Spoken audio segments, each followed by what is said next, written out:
నమస్కారం.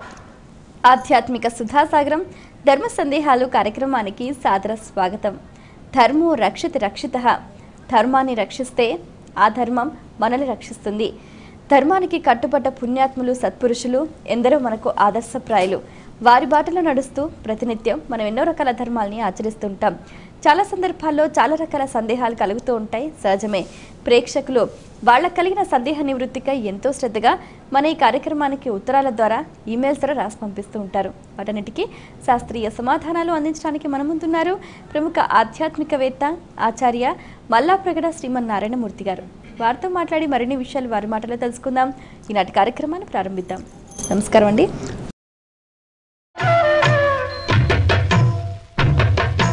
మొదటి ఉత్తరం చూద్దామండి. అలాగే. హైదరాబాద్ నుంచి రూపా రాస్తున్నారు. ఆధ్యాత్మిక సాధనలో మౌనానికి ఉన్న ప్రాధాన్యత ఏమిటి తెలియజేయగలరు అంటూ రాస్తున్నారు. సాధారణంగా ఈ ఆధ్యాత్మిక సాధన చేసేటప్పుడు ఒక నామపారాయణం, ఓ మంత్రజపం, ఏదో పూజ, అష్టోత్తరం ఏదో చదువుకోవడం ఉంటుంది. కానీ కొంతమంది వారంలో ఒకరోజు పూర్తిగా మౌనం పాటించడం, సోమవారం నాడో గురువారం నాడో ఇట్లా మౌనం పాటించే విధానం ఉంది. ఈ మౌనం ఎలాంటిది అంటే, ఉపవాసం ఎలాంటిదో మౌనం కూడా అలాంటిది. ఉపవాసం ఉంటే ఆ రోజున ఉపవాసం ఉండడం ద్వారా ఆరోగ్యానికి అది సహకరిస్తుంది. అంటే ప్రతినిత్యము కార్యాలయానికి వెళ్ళే ఒక ఉద్యోగికి ఒక రోజు సెలవు వస్తే మర్నాడు ఉత్సాహంగా పని ఎలా చేస్తాడో విశ్రాంతి తీసుకుని జీర్ణకోశానికి కూడా ఒక పూట విశ్రాంతి ఇవ్వడం, ఇది ఉపవాసం విషయంలో చెప్పుకుంటాం. మౌనం కూడా అంతే. మాట్లాడడం వల్ల చాలా శక్తి వినియోగం అవుతుంది. మౌనంగా ఉండడం ద్వారా ఆ శక్తి అంతటినీ మనం దాచుకున్నట్టు అవుతుంది అన్నమాట.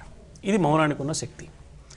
రెండోది, మౌనం ఆధ్యాత్మిక సాధనలో ఎలా మార్గము అనే సందేహం ఎందుకు కలుగుతుందంటే, మనకి మౌనం చైవాస్మి గుహ్యానాం, భగవద్గీతలో పరమాత్మ నేను రహస్యాల్లో మౌనాన్ని అన్నాడు.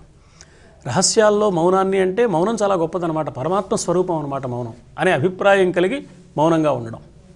అయితే వింత ఏమిటంటే, ఆ మౌనం అంటే మాట్లాడకుండా ఉండడమే మౌనం అనుకుని మనం ఏం చేస్తున్నాం అంటే, ఈవేళ మౌనం పాటిస్తున్నాం కానీ అన్ని సైగలు చేస్తూ ఉంటాం.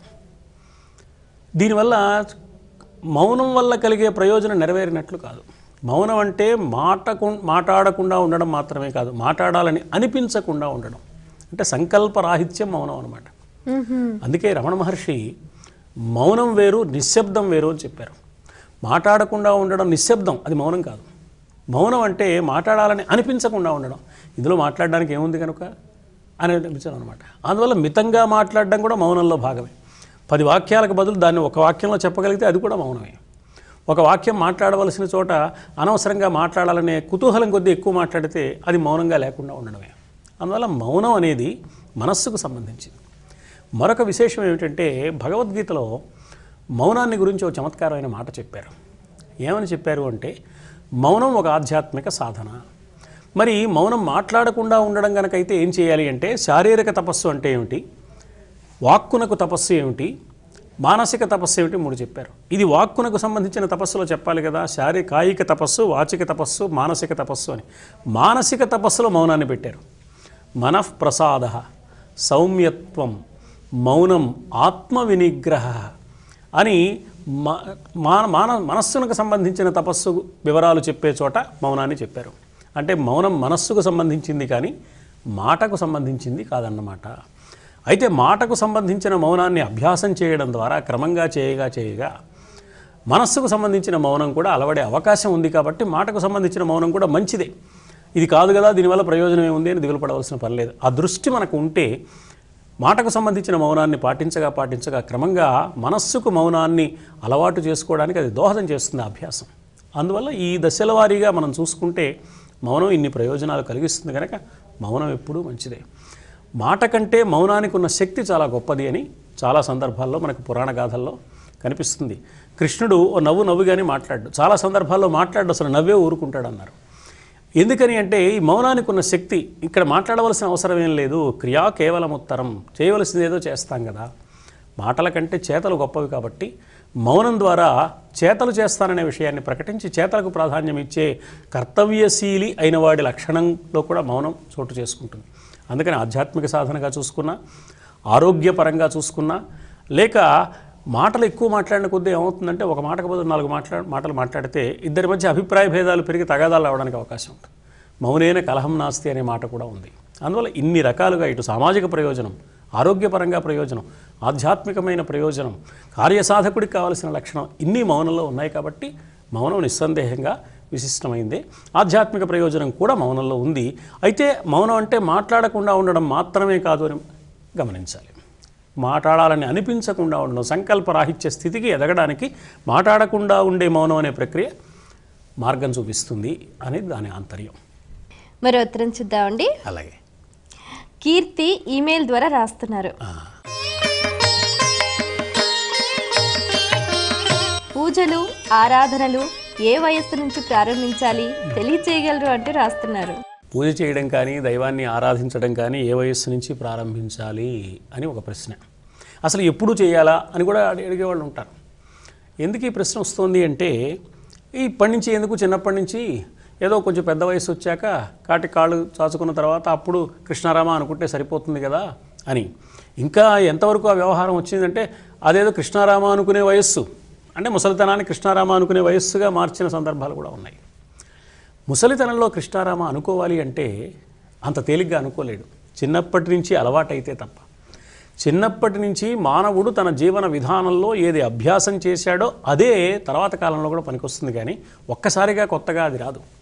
చిన్నప్పటి నుంచి మనస్సుకి అలవాటు చేస్తే పెద్ద వయసులో కూడా అంత్యకాలంలో కూడా భగవన్నామాన్ని తలుచుకోవడానికి అవకాశం ఉంటుంది. కాబట్టి ఎప్పుడో మరణ సమయంలో దైవాన్ని తలుచుకోవచ్చు అంటే మరణ సమయం ఎప్పుడు ఎవరికి తెలుసు కనుక ఆ సమయానికి దైవం గుర్తుకొస్తాడని ఏమి నిశ్చయం ఏమిటి? చిన్నప్పటి నుంచి అభ్యాసం ఉంటే కదా.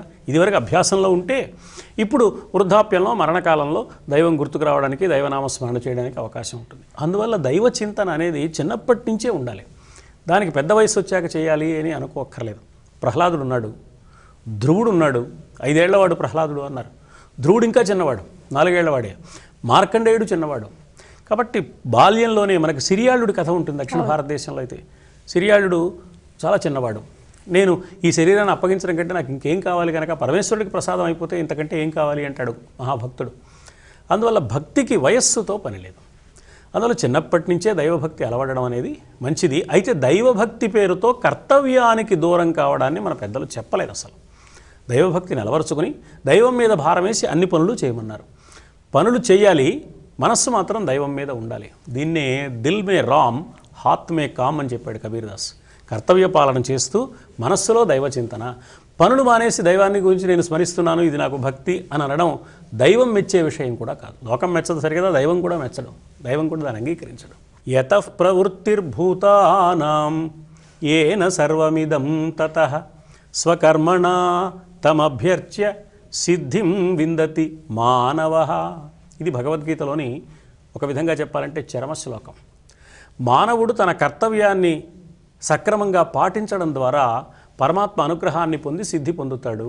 ఎందుకంటే మానవుడికి ఈ కర్తవ్యం పాటించడానికి ఇంద్రియాలకు ప్రేరణ ఎక్కడి నుంచి వస్తుందో ఈ ప్రవృత్తులన్నిటికీ ఆ వస్తున్న ప్రదేశం పరమాత్మ అని గుర్తించడం, ఇది మానవుడి కర్తవ్యం.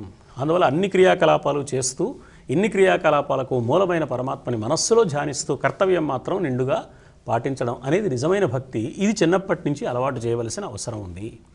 మూఢ విశ్వాసంగా మారకుండా భక్తి యథార్థమైన ప్రయోజనాన్ని కలిగించే విధంగా ఉండాలి అంటే చిన్నప్పటి నుంచి ఈ 2 అంశాల విషయంలో జాగ్రత్త పడాలి. భక్తి పేరుతో కర్తవ్యం మానేయడం కానీ, కర్తవ్యం పాటిస్తున్నాం కదా ఇంకా దేవుడితో పని ఏమిటి అని అనుకోవడం కానీ లేకుండా ఈ రెండింటి మధ్య సమన్వయాన్ని సాధించే పద్ధతిలో మానవుడు ఎదగవలసిన అవసరం ఉన్నదని మన మహర్షుల యొక్క అభిప్రాయం. వాళ్ళు చూపించిన మార్గం అది. అయితే మరికొంతమంది అంటూ ఉంటారు, మనం పనిలోనే దేవుణ్ణి చూసుకోవాలి, ఇంకా ప్రత్యేకించి ఏమి చెయ్యక్కర్లేదు అని కూడా. అవును, పనిలో దేవుణ్ణి చూసుకోవడానికి అభ్యాసం కావాలి కదా. అభ్యాసం కావడానికి దోహదం చేస్తుంది. పనిలో దేవుణ్ణి చూసుకోవడం మంచి పద్ధతి. వర్క్ ఈజ్ వర్షిప్ అని వివేకానంద స్వామి కూడా చెప్పారు. పనిలోనే దైవాన్ని చూడడానికి కొంత అభ్యాసం చేయాలి. కాబట్టి అభ్యాసం వచ్చేసాక అక్కర్లేదు. అభ్యాసం వచ్చేసాక ఇంకా దైవ చింతన వేరే ఉండదు, పనిలోనే జరుగుతూ ఉంటుంది. యజ్జత్ కర్మ కరోమి తత్తద్ అఖిలం శంభో తవ ఆరాధనం అన్నారు జగద్గురువులైన ఆదిశంకరులు. నేను ఏ పని చేసినా, నేను నడిచి వెళ్తుంటే నీకు ప్రదక్షిణం అన్నారు. అంటే ఎవరికి అవుతుంది అది? ఎక్కడ నడిచినా అక్కడ దైవం ఉన్నాడు, దైవం అంటే కేవలం గుడిలోనే ఉన్నాడు అని కాక అన్ని చోట్ల దైవం ఉన్నాడు అన్న అఖండమైన విశ్వాసం నిండుగా ఎవరి మనస్సులో ఉంటుందో అతడు ఎక్కడ నడిచినా అది ప్రదక్షిణమే. అతడు ఏ మాట మాట్లాడినా అది అర్చనే, అది స్తోత్రమే. ఎందుకని అంటే ప్రతి మాట పద్ధతిగా మాట్లాడడం అభ్యాసం అయింది కాబట్టి. ఆ స్థితికి వచ్చిన వారికి అది, ఆ స్థితికి రాని వారికి ఆ స్థితికి రావడానికి ఇవి దోహదం చేస్తాయి. అందువల్ల అన్ని దశల్లో ఉన్నవి మంచి పద్ధతులే. పనిలోనే దైవాన్ని చూడాలనేది మంచి విధానమే, అందులో ఏమీ అభ్యంతరం లేదు. మరో ఉత్తరం చూద్దామండి. అలాగే తెనాలి నుంచి సత్యనారాయణ ఆచార్యులు గారు రాస్తున్నారు. మంత్రాన్ని రహస్యంగా ఉంచాలంటారు, ఎందుకు తెలియజేయండి అంటూ రాస్తున్నారు. ఓ గురువు గారి దగ్గర నుంచి మంత్రాన్ని ఉపదేశం తీసుకుంటే ఈ మంత్రాన్ని తాను జపిస్తున్నట్టు, ఈ మంత్రం నిరంతరం చేస్తూ ఉంటే గురువుగారి దగ్గర ఫలానా మంత్రం తీసుకున్నట్టు, ఫలానా గురువుగారి దగ్గర తీసుకున్నట్టు ప్రపంచానికి తెలియవలసిన అవసరం లేదు. ఎవరికి తెలియాలి అంటే తనకు తెలియాలి, గురువుకు తెలియాలి. ఏ దైవాన్ని మంత్రంతో ఆరాధిస్తున్నాడో ఆ దైవానికి తెలియాలి. గురువుగారికి 2 కళ్ళు, తనకు 2 కళ్ళు. దైవం ఒకటే కన్ను, మొత్తం ప్రపంచాన్ని చూసేందుకు ఒక్క కన్ను చాలు భగవంతుడికి. అందువల్ల దైవానికి ఎన్ని కళ్ళు అనేది మనం లెక్క చెప్పలేం. అనంతమైన నేత్రాలు భగవంతుడికి, అందుకని ఒక కన్ను చెప్పారు. 5 కళ్ళు. 6వ కంటికి తెలియకుండా చెయ్యాలి ఆరాధన, మంత్రజపం అనేది సంప్రదాయంలో ఒక శాస్త్రీయమైన మాట ఉంది. అందువల్ల ఇతరులకు బాహాటంగా ఈ సాధన ఏం తెలియక్కర్లేదు. ఇతడేమీ సాధన చేయనివాడుగానే ఉన్నాడే అన్నట్లే ఉండాలి. అది మంత్రానికి ఎక్కువ ప్రయోజనాన్ని కలిగిస్తుంది. మనకు లలితా సహస్రనామ స్తోత్రంలో గూఢగుల్ఫా అనే నామం కేవలం అమ్మవారి పాదాలకు సంబంధించిన చీలమండ ప్రాంతానికి సంబంధించిన వర్ణన మాత్రమే కాదు, బాహ్యంగా అది అంతరార్థంగా గుల్ఫ్ రక్షణే అంటే మంత్రం అని అర్థం అనమాట. మంత్రం ఎప్పుడూ కూడా గూఢంగానే ఉండాలి. తాను ఏ మంత్ర జపం చేస్తున్నాడో, ఏ గురువుగారి దగ్గర తీసుకున్నాడో, ఎంత సాధన చేస్తున్నాడో ప్రపంచానికి తెలియవలసిన అవసరం లేదు. తెలియకుండా రహస్యంగా ఉన్నప్పుడు ఆ మంత్ర జపం ఎక్కువ ఫలితాన్ని ఇస్తుంది, త్వరగా ఫలితాన్ని ఇస్తుంది అనేది సంప్రదాయం చెప్పిన మాట. అందువల్ల మంత్రం రహస్యంగా ఉండదు. ఉత్తరం చూద్దామండి. లీలా హైదరాబాద్ నుంచి రాస్తున్నారు. తీర్థయాత్రలు చేసేటప్పుడు ఎలాంటి నియమాలు పాటించాలి తెలియజేయగలరు అంటూ రాస్తున్నారు. ఈ తీర్థయాత్రల దగ్గర కూడా ఇదే సమస్య వస్తుంది. దైవారాధన దగ్గర ఏ సమస్య ఉందో, చిన్నప్పటి నుంచి తీర్థయాత్రలు ఎందుకు, ఏదో హాయిగా ఉండక ఎప్పుడో పెద్దయ్యాక తీర్థయాత్రలకు వెళ్ళొచ్చు అని న్యాయంగా ఆలోచిస్తే, లౌకికంగా చూసుకున్నా కూడా ఆధ్యాత్మిక సాధన అనేది పక్కన పెడితే పెద్ద వయసు వచ్చాక కాళ్ళు కీళ్ళు సరిగ్గా పనిచేయకపోతే తీర్థయాత్రలు ఏం చేస్తారు? కాబట్టి చిన్నప్పుడే తీర్థయాత్రలు చేయడం మంచిదే. అయితే తీర్థయాత్ర యొక్క ఆంతర్యం తెలుసుకుని తీర్థయాత్ర చేయాలి. ఈ తీర్థయాత్ర చిన్నప్పుడే చేయాలా, పెద్దయ్యాక చేయాలా, దైవారాధన చిన్నప్పుడు చేయాలా, పెద్దయ్యాక చేయాలా అన్నప్పుడు మనకి కులశేఖర ఆళ్వారు ముకుందమాలలో చమత్కారమైన మాట చెప్పాడు. కృష్ణ, నా మనస్సనే రాజహంసని నీ పాదపద్మాలనే పంజరంలో ఇప్పుడే బంధింపజేసుకోవయ్యా. కృష్ణత్వదీయ పద పంకజ పంజరాంతం అద్యైవమే విశతు మానస రాజహంస. ఎందుకని అంటే ప్రాణప్రయాణ సమయే కఫవాత పిత్తై కంఠావరోధన విధౌ స్మరణం కుతస్తే. ప్రాణాలు ప్రయాణం మొదలుపెట్టేసిన తర్వాత ఏదో చేద్దాం అనుకుంటే అప్పుడు కఫమే అడ్డొస్తుందో, వాతమే అడ్డొస్తుందో, నామం పలకగలుగుతానో లేదో. సరిగ్గా అదే మాట రామదాసు కూడా, భద్రాచల రామదాసు దాశరథి కరుణాపయోనిధి శతకంలో అంటాడు. దాశరథి శతకంలో, ముప్పున కాలకింకరులు ముంగిట వచ్చిన వేళ, రోగములు దెప్పరమైన వేళ, నీ స్మరణ కల్గును కలగదో, బాంధవులు గప్పిన వేళ, నీ స్మరణ కల్గును కలగదో, నాటికిప్పుడే తప్పక చేతు. ఆయన కూడా కపము కుత్తుక నిండిన వేళ నీ స్మరణ కలుగును. ఆ వయస్సులో కలుగుతుందో లేదోనయ్యా, ఇప్పటి నుంచి అభ్యాసం. ఎప్పుడైనా సరే జీవితంలో పెద్ద వయస్సులో ఉపయోగపడేది చిన్నప్పటి నుంచి ఉన్న అభ్యాసమే. అందుకని తీర్థయాత్రలు కూడా చిన్నప్పుడే చేయడం మంచిది.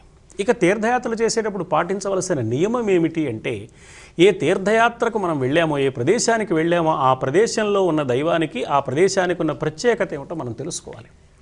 దైవం అక్కడ మాత్రమే ఉన్నాడని కాదు, అంతటా నిండి ఉన్న దైవం ఇక్కడ ఈ రూపంలో ప్రతిష్ఠితుడు కావడంలో ఏమిటి ఆంతర్యం, భక్తులకు ఏ సందేశాన్ని ఇవ్వడానికి, భక్తులకు ఏ ప్రేరణ కలిగించడానికి, భక్తులను ఏ విధంగా భక్తి మార్గంలో ప్రవేశపెట్టడానికి ఈ రూపంతో వచ్చాడు ఇక్కడికి అనేది తెలుసుకుని ఆ పుణ్యక్షేత్రానికి మనస్సుకి ఉండే అనుబంధాన్ని మనం భావన చేస్తూ ఆ తీర్థయాత్ర చేయాలి.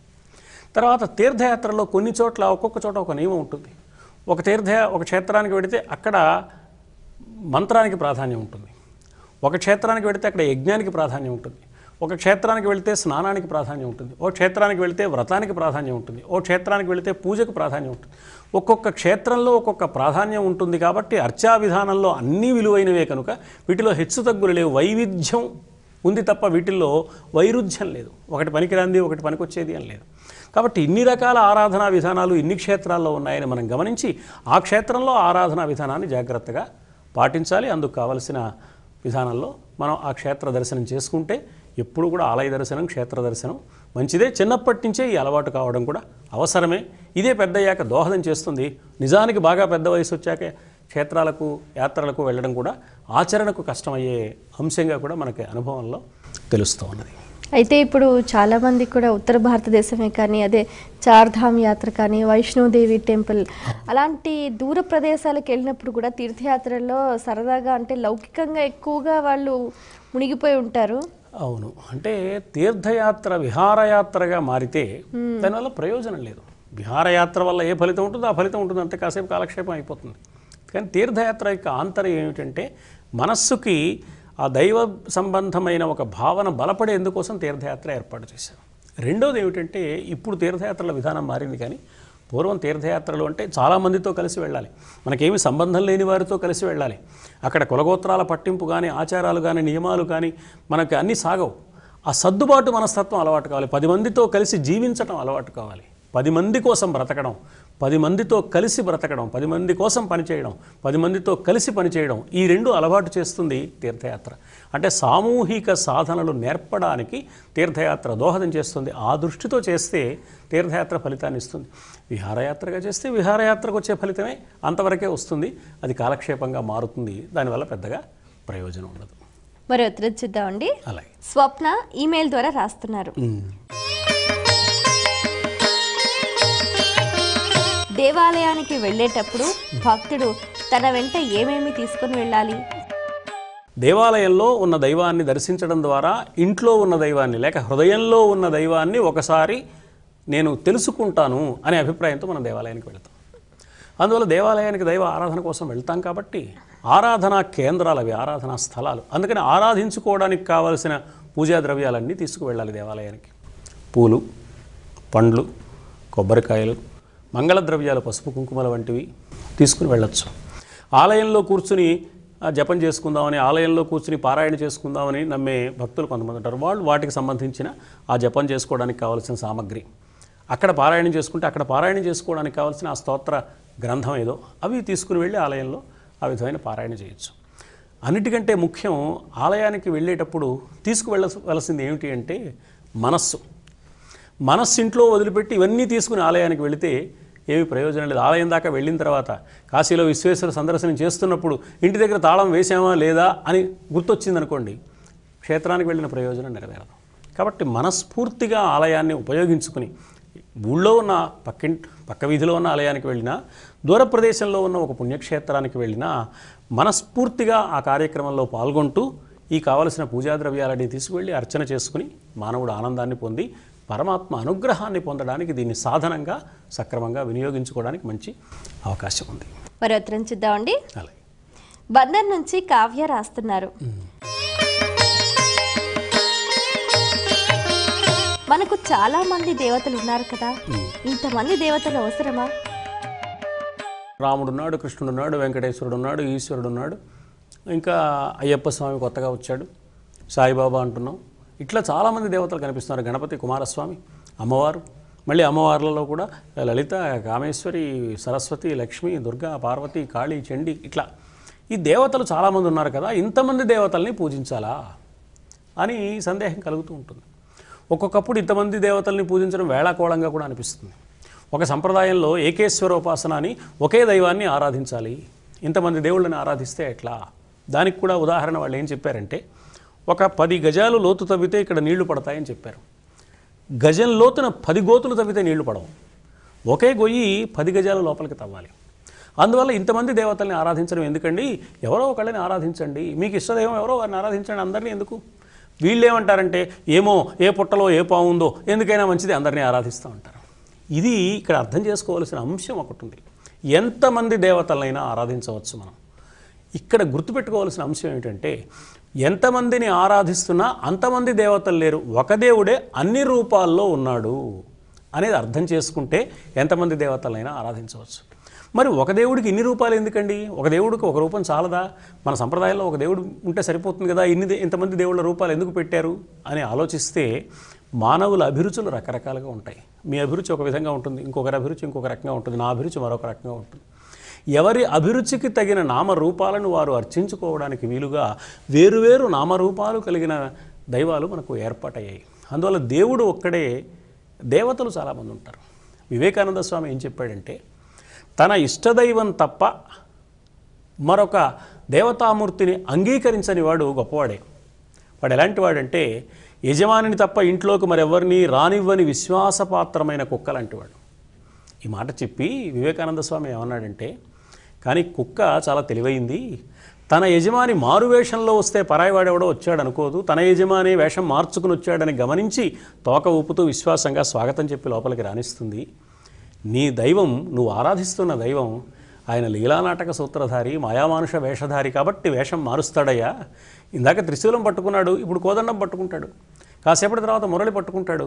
అంత మాత్రాన దైవం మారాడని అనుకోవద్దు, దైవం యొక్క రూపం మారిందని మాత్రమే గమనించు.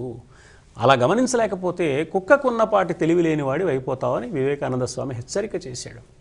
అందువల్ల వివేకం ద్వారా మనం ఆనందం సంపాదించడానికి వీలుగా ఆ మహానుభావుడు చెప్పిన సూత్రాన్ని జాగ్రత్తగా మనం గమనించగలిగితే ఏ రూపంలో దైవాన్ని ఆరాధించినా ఉన్నది దైవం ఒకడే.